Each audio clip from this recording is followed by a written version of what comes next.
Hello and welcome to your workout. Today is going to be pretty heckin' chill. So the goal for today is not to do 18 million things and work the hardest you have ever worked and have everything feel horrendous afterward. The goal here is just to say hi to our muscles, tune into them, start them strengthening, but not really worrying about overdoing it or doing some crazy amount. There's a time and a place to push, and there's a time and a place to stop and check in. And right now we're stopping and checking in so we can get our foundation really good, making sure that we're turning on our muscles when we're intending to, and which muscles we want to turn on when we're doing which thing.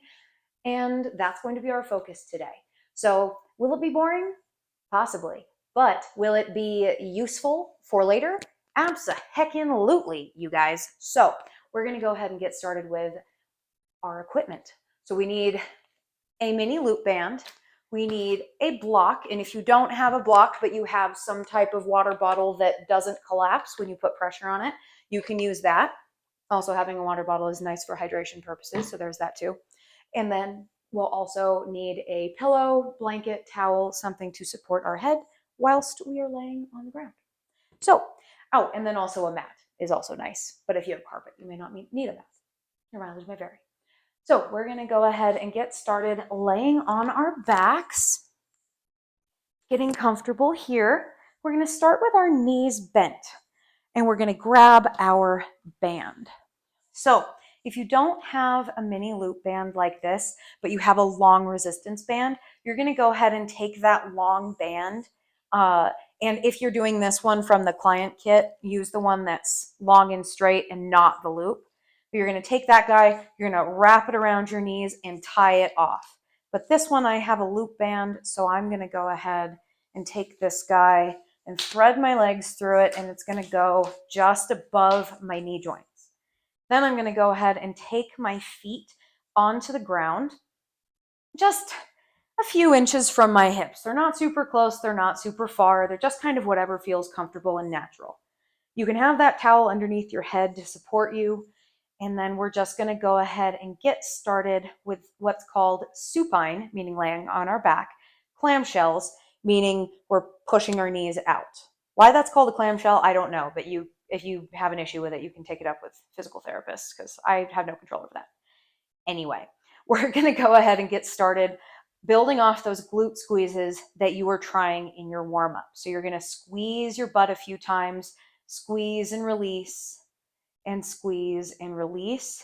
And if you're somebody who has a ton of room in your in between your low back and the ground, it might be helpful to think about tucking your ribs down and tucking your tailbone a little bit for this nice long nice torso that you can use to really brace into your belly.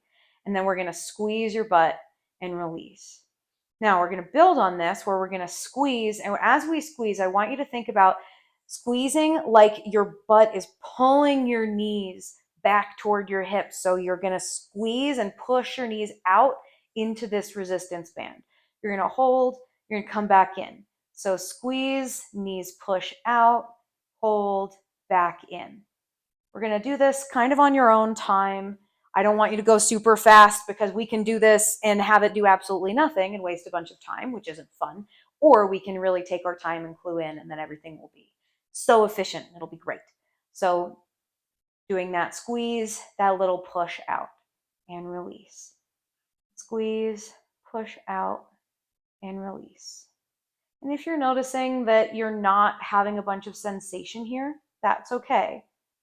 Just do your best. And sometimes the first few times you do this, you don't notice a lot because you aren't very good at connecting your brain to your muscles. And then it should get better after you do this a few times and you just keep practicing. Let's do about 5 more, but if you're done, you can go ahead and stop and I'll catch up. Let's do 3 and 2 and 1. Very nice. Go ahead and release that. We're going to take that band off and we're going to put it over to the side because we're going to do some core stuff next. So we're going to go ahead and start with Taking one leg and you're going to straighten it. You're going to leave the other leg bent. You're going to take the hand on the same side of the leg that you straightened and you're going to tuck it underneath your low back. Your other hand can go either behind your head or just at your side, depending on what's comfortable for you. So here we're going to think about what our core next. So we're going to do something called the McGill curl up. It's named after the guy who invented it, popularized it, I don't know. So here we're going to think about tucking your ribs down a little bit, tucking your tailbone, like when we were practicing our cat-cow at our hips. So tucking your tailbone, tucking your ribs, and squeezing the front of your belly. And then if that feels good, we're going to go ahead and do that little tuck down. We're going to lift our head up off the mat. You can keep your hand supporting it. Lift your head up and then come down. And then head comes up, we're holding, and we're coming back down. So when your head comes up, and you can keep doing this as I talk, as your head comes up, you'll literally be coming up just the littlest bit. So we're not trying to do like a crunch, but we are trying to lift our shoulders enough that we feel our front of our belly activating. And if you notice that you're feeling this in your low back, go ahead and check in with making sure that your ribs are tucked and your tailbone is tucked so that you're not arching your back at all. Up and down. Let's do 3 more on this side. And if you've had enough, go ahead and stop. Last one. Beautiful. And then we're going to go ahead and switch. So you're going to bend one leg, straighten the other, take your hand behind your back on the side with a straight leg.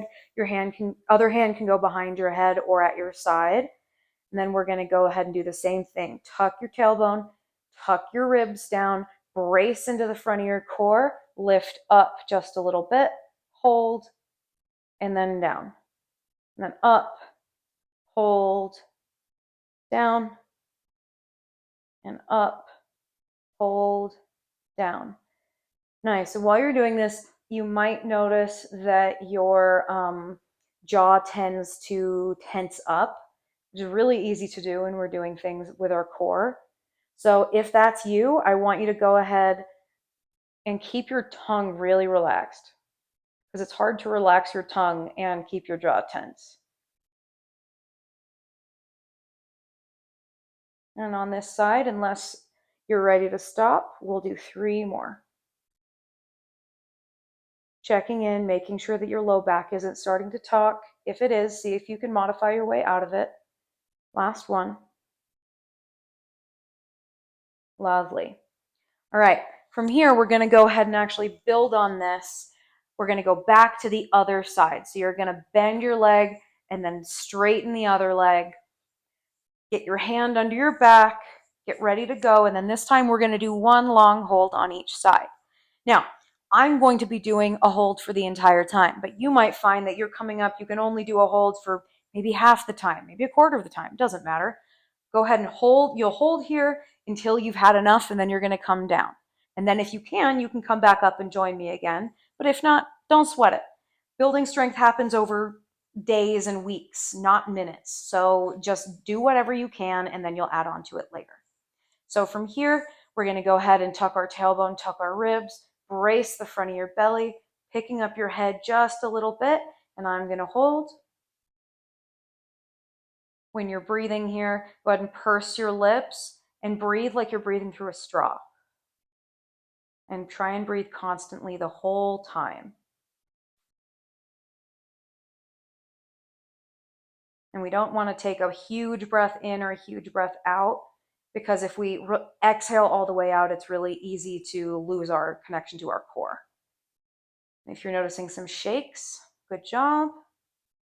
If you're noticing that your neck is hurting, go ahead and tuck your chin toward your chest just a little bit. If you're ready for a break, go ahead and come out of this. But if you're ready to keep holding, we're going to be here for 5, 4, 3, 2, 1. And release. Go ahead and switch to the other side.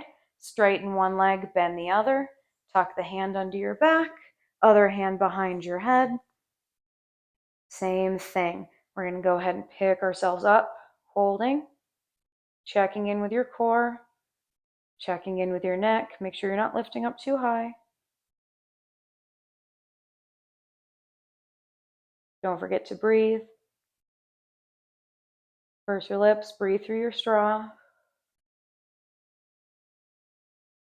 You can also breathe through your nose if that feels better. It's up to you. Relax your tongue.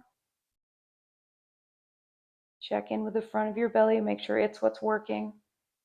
If you notice that anything is talking to you in your low back, see if you can modify out of it.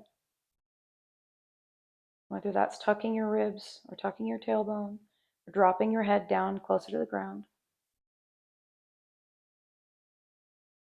And let's go ahead and hold for a little longer unless you're ready to stop. And we'll be here for 5, 4, 3, 2, and 1. Coming on down. Very nice. Next, we're going to go ahead and grab your block. And if you don't have a block, you can grab your water bottle, or even if you have a foam roller, you can use that too. So if you have a block, you're going to go ahead and take it at the narrow setting like this. If you have a foam roller, you're literally going to be sticking your foam roller in here to be held between your knees. And then from here, we're going to do some squeezes with our inner thighs. So I want you to think about kind of similar to the clamshell, but just in reverse. So we're going to think about our inner thighs are pulling our knees into this block. We're going to pull in, we're going to hold, we're going to release. Inner thighs, pull your knees into the block and release. So keep going like that. And the reason we think about using our inner thighs to do the pull instead of just squeeze the block is because it's really easy to, when we're not thinking about what muscles we're using and when and why, it's really easy to think squeeze the block and then everything works except for your inner thighs. Like you'll get your quads, you'll get the outside of your legs, or just because you're just trying to squeeze the block. So here we want to think inner thighs are working. And that's mostly it. You might notice something else helping, but that's the most important part.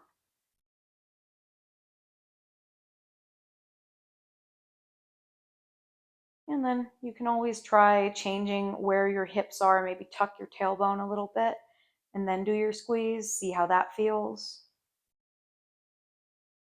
Maybe go the other way, maybe arch your back a little bit and do that squeeze and see how that feels. And if you need a break at any point, you can stop.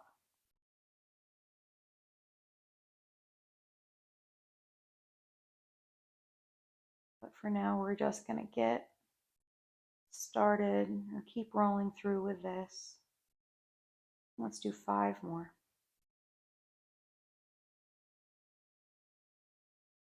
Taking your time for 3 and 2 and 1. Lovely. You're going to go ahead and take this guy and set it to the side. Then we're going to get into our last thing. So we're going to go ahead and take our hands and stack them over our elbows with our arms along our sides. So, and then we're going to take our shoulders and move them down away from our ears as much as is comfortable. Then from here, we're going to think about pressing our arms, our whole arm and the back of our arm especially, pressing our arm into the ground and squeezing our shoulder blades towards each other just a little bit.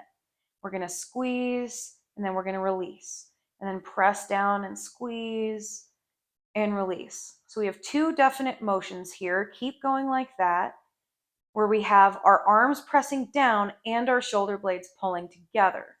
So as you do this, you can do the press down and then the squeeze and separate them, or you can try and do them both simultaneously, whatever works best for you. And when you do that squeeze, you might notice that your chest lifts a little bit. That's okay. If you're noticing that this is getting into your neck, go ahead and tuck your chin toward your chest for a nice long neck, just a little bit. And then relax your jaw. And you can even have a little bit smaller of a squeeze because we want to try and keep the muscles that are working more in the center of your back, in between your shoulder blades, and not in your neck or where your neck meets your shoulders. Let's do about 3 more.